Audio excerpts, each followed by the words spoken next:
Go ahead then. Thank you once again, Coach Leo Isaac. Last call to place your bets. Only number 6, Don Albertini.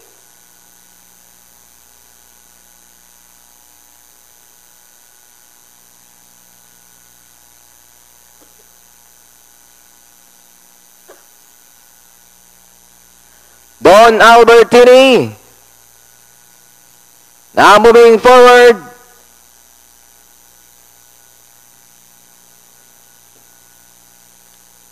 And he's inside. Set to go now.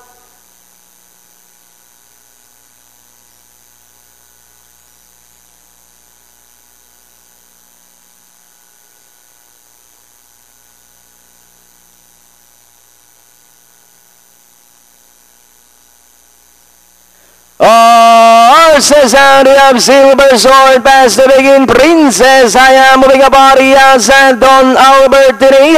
Princess Haya, the leader by about 2 lengths.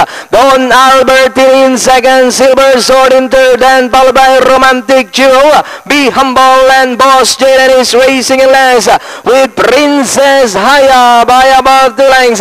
Don Albertini, Silver Sword is racing in third. Be Humble now racing in fourth.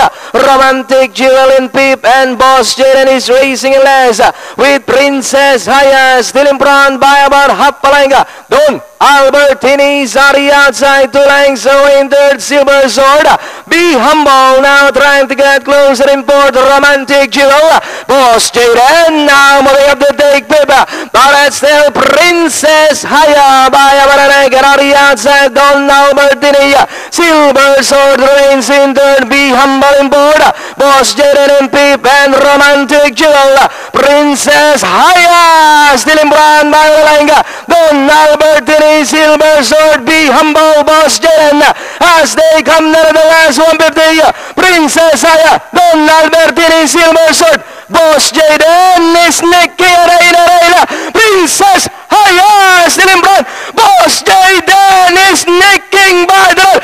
It's now Boss Jaden and finally Boss Jaden. Princess Haya, Silver Sword, Don Albertini, Be Humble, and number 4, Romantic Jewel. Tejado to. Numero 5, Boss Jaden. An official winner dito sa race number 4 na segundo. Numero 2, Princess Haya. Then Silver Sword. Papasok sa inyong quartet. Numero 6, Don Albertini. Okay, panoorin natin muli. Race number 4.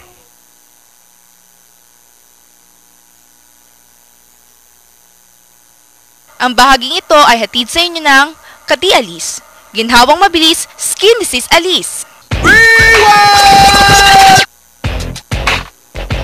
Horses out of Silver Sword past the begin. Princess Haya moving up body outside Don Albertini.